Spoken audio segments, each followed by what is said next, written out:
Hello everyone, this is the microgreen tutorial that I'm gonna do to the best of my abilities.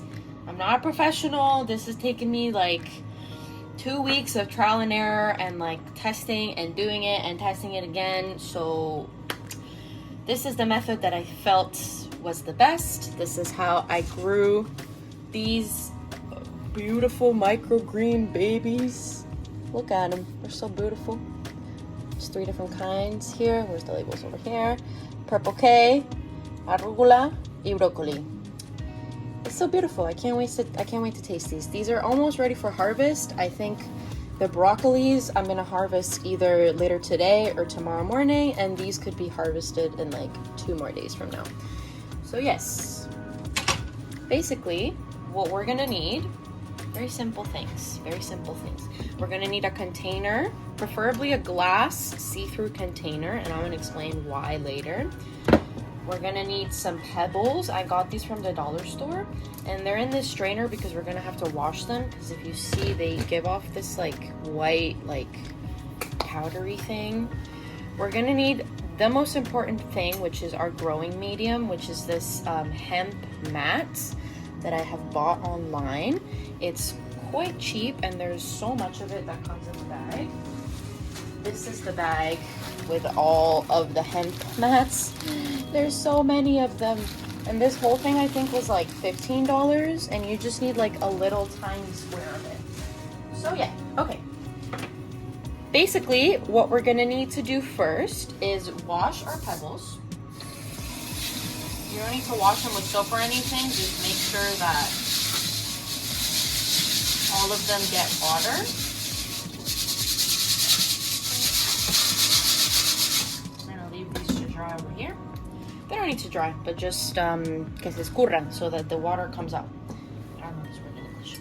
Okay, and while those are drying, we're gonna cut our mat to be the size of the squares that we want. I prefer these containers that have like little sections in them, because then you can do like a little garden with like different types of herbs. So I just like very roughly measure it. You're gonna need very sharp scissors. These are my fabric scissors that I've had like sharpened professionally. So I suggest, you don't need to get professionally sharpened scissors, but I suggest you get like your best pair of scissors for this job. Okay, this one we're gonna cut in half.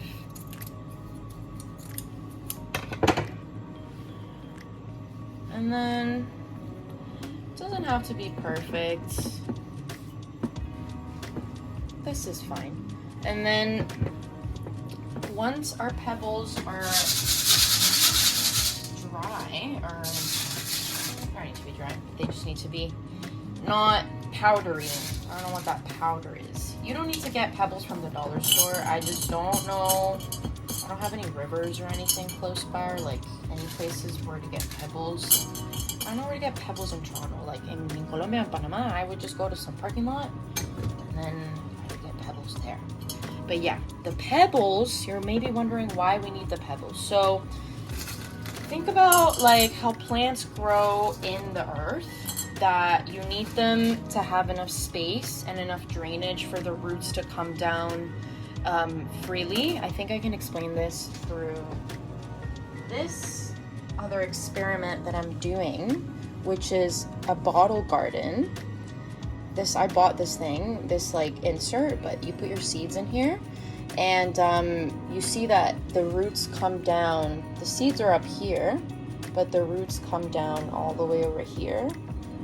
So yeah, you need a lot of space. Because we're only growing these for like 10 days though, you don't need like a pot, you know, like you normally would.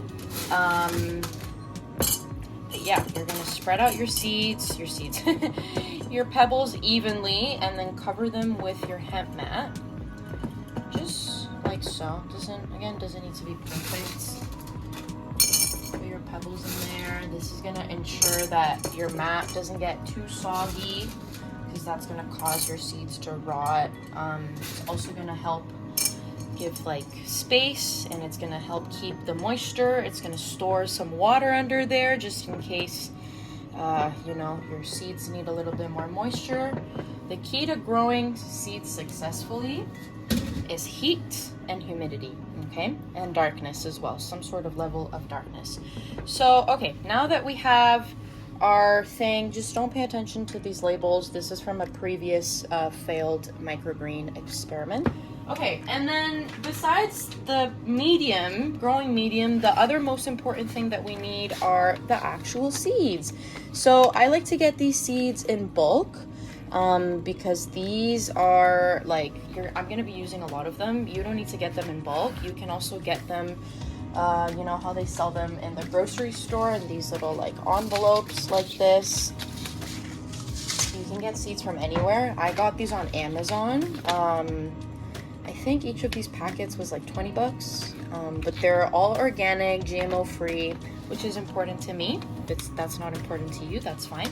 But here I have organic broccoli, and then purple kohlrabi, which I like to call purple K. This sounds cool. And arugula. Yes, so those are the ones that I planted on the other tray that I just showed you before. Okay, so now that you have your growing station ready to go, we're gonna set that aside for a moment.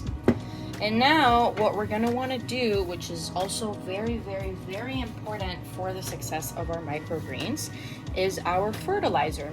A lot of people don't like to use fertilizer.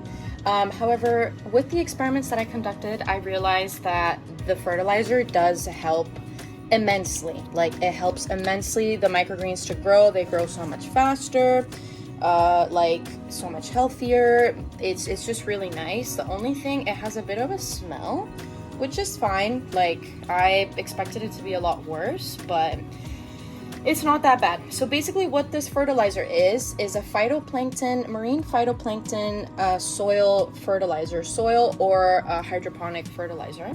This would be considered a hydroponic growth medium. So it really, any of the fertilizers that are okay for hydroponics will also work for this method.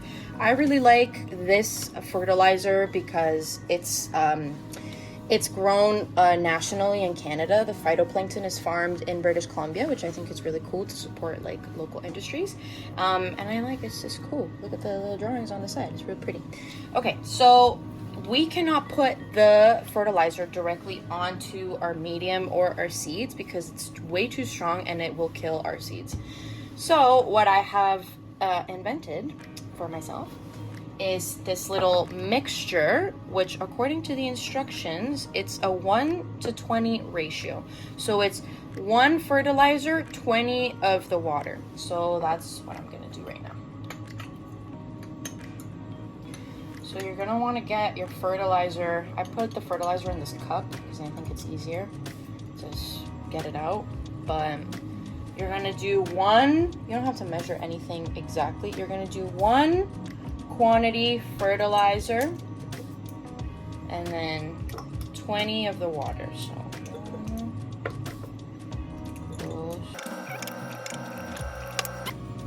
okay, now the fertilizer is done. Just gonna give it a good shake, make sure all the components are mixed together. You don't want to waste any of the fertilizer you did not use, so with a little funnel you're gonna put it back. Put her back. Eso. Adentro. Excelente. Okay, next. The next part of the microgreen experiment, we're almost done. The next step, after you've mixed in your fertilizer, it's all diluted and everything, you're gonna grab a spray bottle. I got this one at the dollar store. And you're just gonna want to give your medium a good even spray. Okay, it doesn't have to be soaking wet because you're gonna spray it again. It's just so you can apply your fertilizer to a moist surface. I know that word irks a lot of people. I'm sorry, but I'm gonna be saying it a lot in this video, so you get used to it. So you've sprayed your water. This is regular tap water, not special. It's just water from the tap. And you're gonna grab per section of microgreen, you're gonna wanna evenly distribute like a sprinkle, 2 of these two of these full droppers, you're gonna wanna like just like spread it around the thing. Just like drop, drop, drop all over the thing.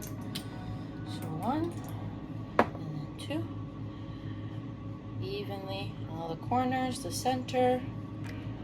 The seeds are gonna want to grow anyway, so you might as well give them some food. Give the seeds the food that they want. Okay. I love this. I'm sorry, I get my little sing-songy things. Okay, 1. There's another one. If you have like a baby like spray bottle, that would be even better. You can just put it in here and just spray it much more evenly than what I'm doing now, but that's okay. It will work. It will work. So you're fertilizing your medium because you will not be fertilizing and probably watering your microgreens again until you're harvesting them. So now that we have our medium, it's ready to go. It should be like moist. You should be able to, not soaking wet, but just a little water on top of it. Okay, now for the next step, you're gonna want to grab a spoon, and you should probably label them before you put them in there. I've done so many of these that I can already tell which seeds are which, and then once they start growing, the broccolis will start growing first, then the arugulas, then the purple case. So you're gonna be able to tell because of that as well. It's a good experiment to see if you can tell which is which. So, 1 second. So maybe before I do the spreading of the seeds, I should explain what microgreens actually are if you're not familiar with them. So microgreens are not the sprout, not the seed leaves, but what comes after the seed leaves.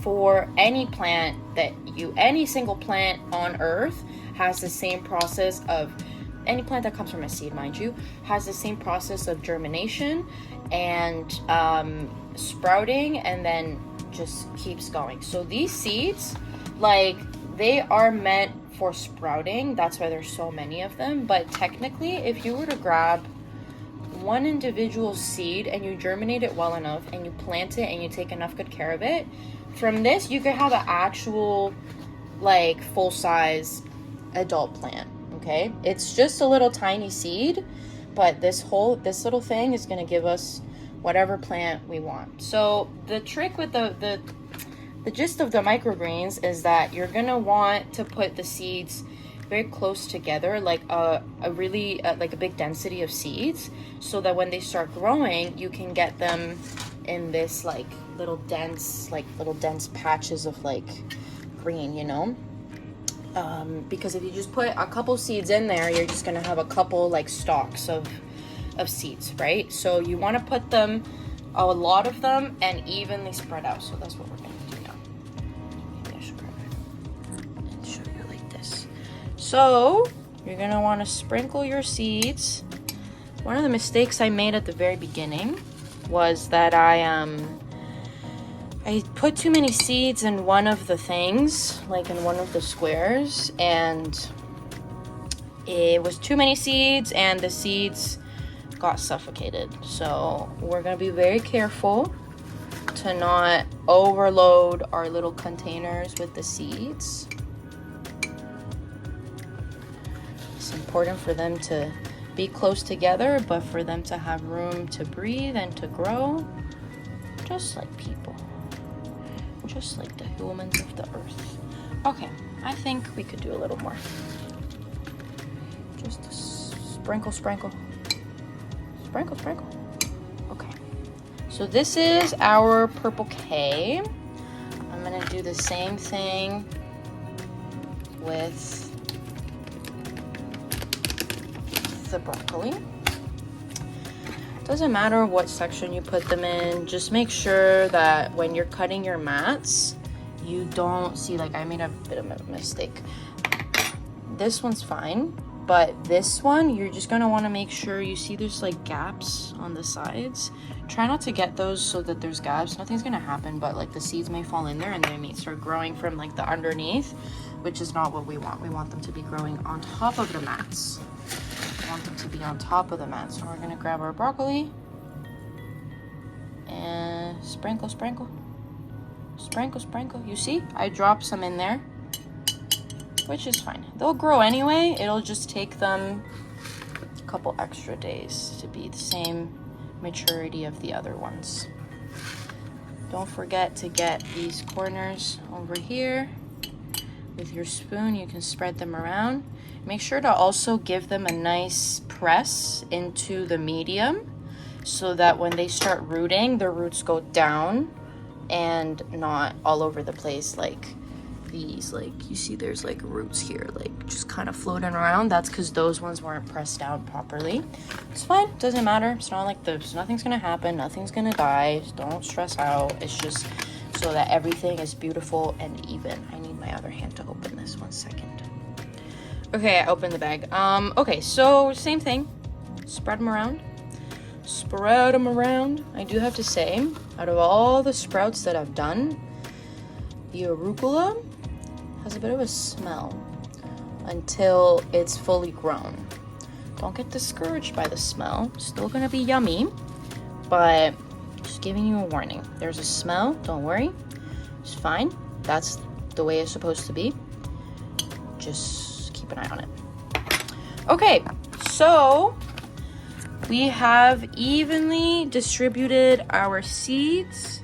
We're gonna give them a good press with the back of our spoon. You're gonna have some mixing of the seeds, which is fine. Which is totally fine. Just make sure that they're all spread around like this. Okay, perfect. And now, you're just gonna wanna give them a good spray. Again, don't make them so that they're too wet.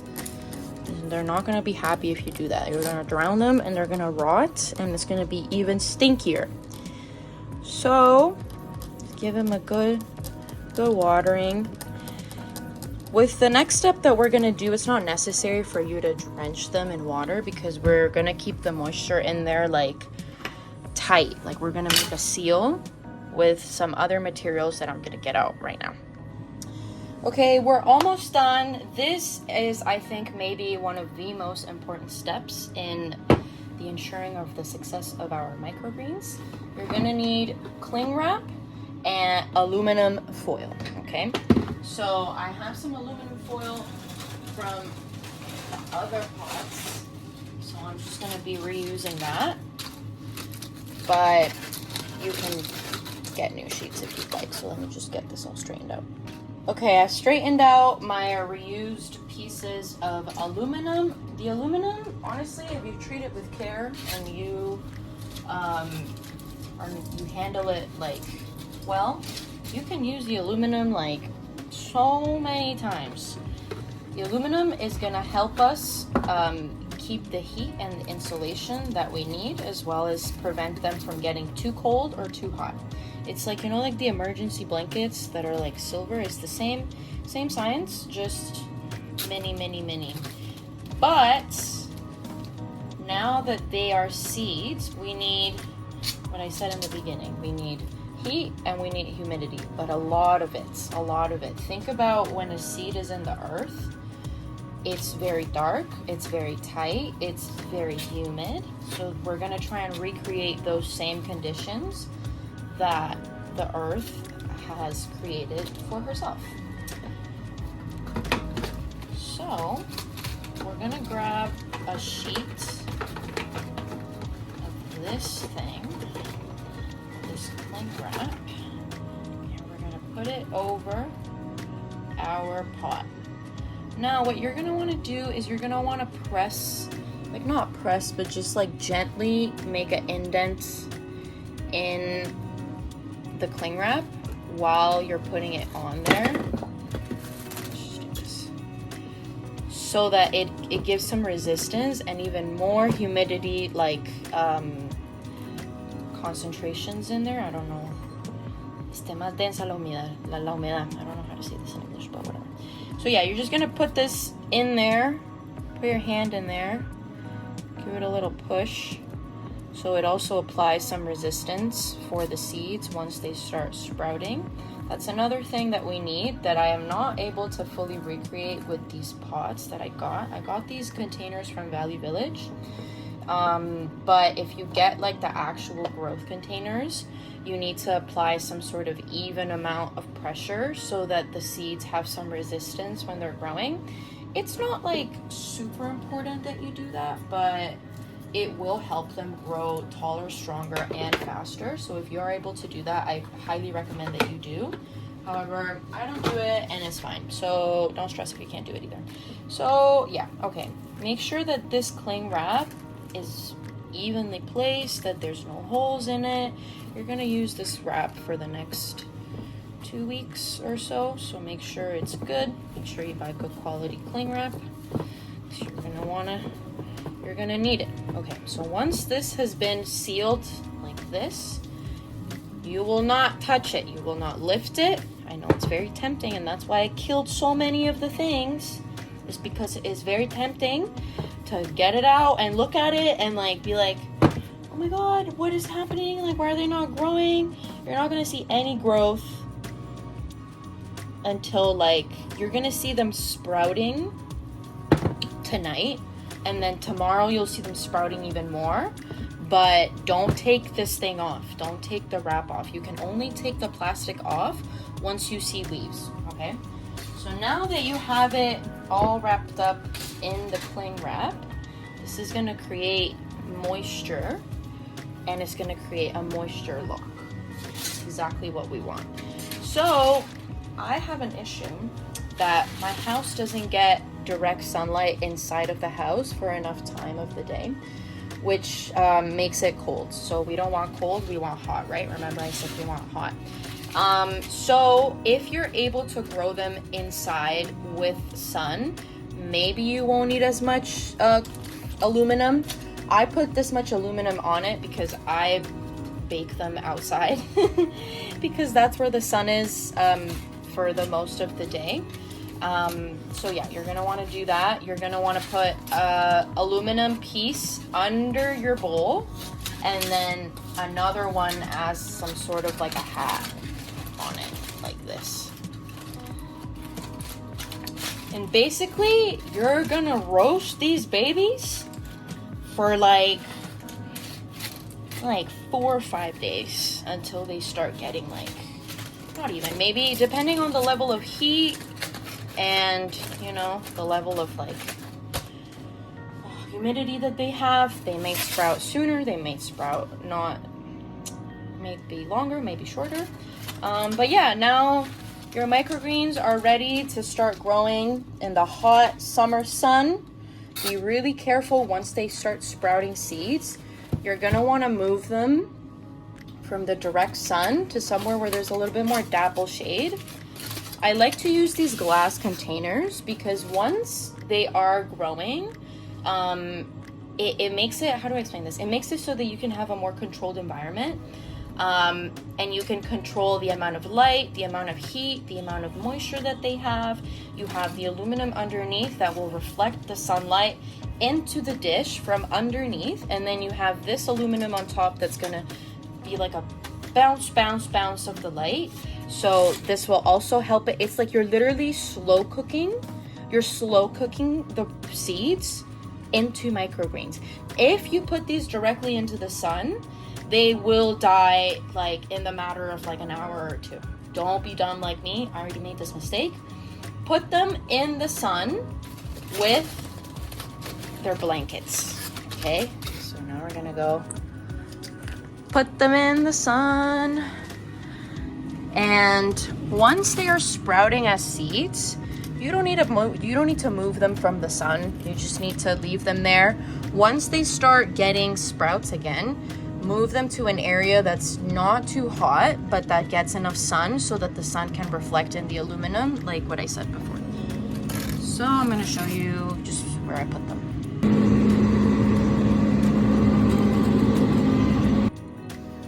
So yeah, everyone, that's a little tutorial on my microgreens. If you want, I'll do a little taste test. Start with the broccolis. Broccoli's good. However, I am biased because I love the arugula. Let me just pull the big one. This one came with the roots and everything. That's so cool. You don't eat the roots though. Don't eat the roots. I don't think they'll be very yummy. So yeah, you just eat this. The arugula is so yummy. Like, it tastes exactly like the big arugulas, but just like a little sprinkle of the thing. And then let's try purple K.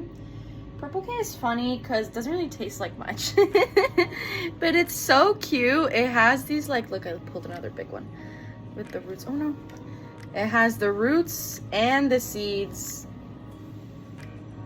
all in one. But the purple K is called purple K because the stems are purple. Isn't that so cool? Let's do a double. Yeah, don't eat the roots or the seeds. I mean, you can if you really want to, but I don't think it's gonna be too nice.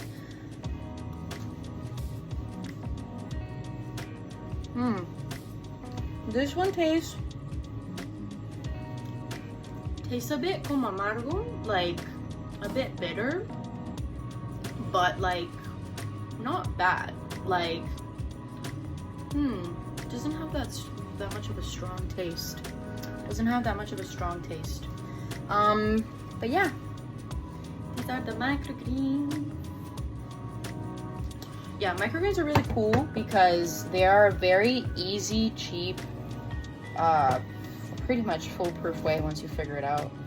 I figured it out for you. You don't need to do all that. I got you. I fucked up, so you don't have to.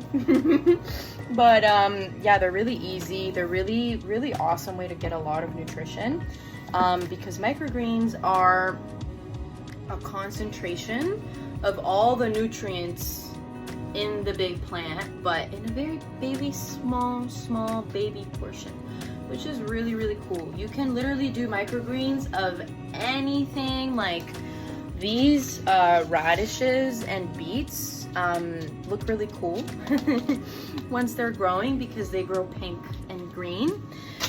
So some of them are really beautiful. They're really pretty. They're really, like, really cool to look at. But yeah, that's the tutorial. I will also be selling these kits, like with the pebbles and the medium and the seeds and the fertilizer already mixed in, probably at my markets. So if you follow me and you know the markets in Toronto, I'm in Toronto, Canada. If you like to go to the markets, if you've been to the markets before, I'm there pretty often, and I'm gonna start selling these kits so all the girlies of Toronto can be healthy, because I'm tired of paying so much money for food when I could grow it myself. Anyway, thank you for watching, and I will see you in our next gardening video.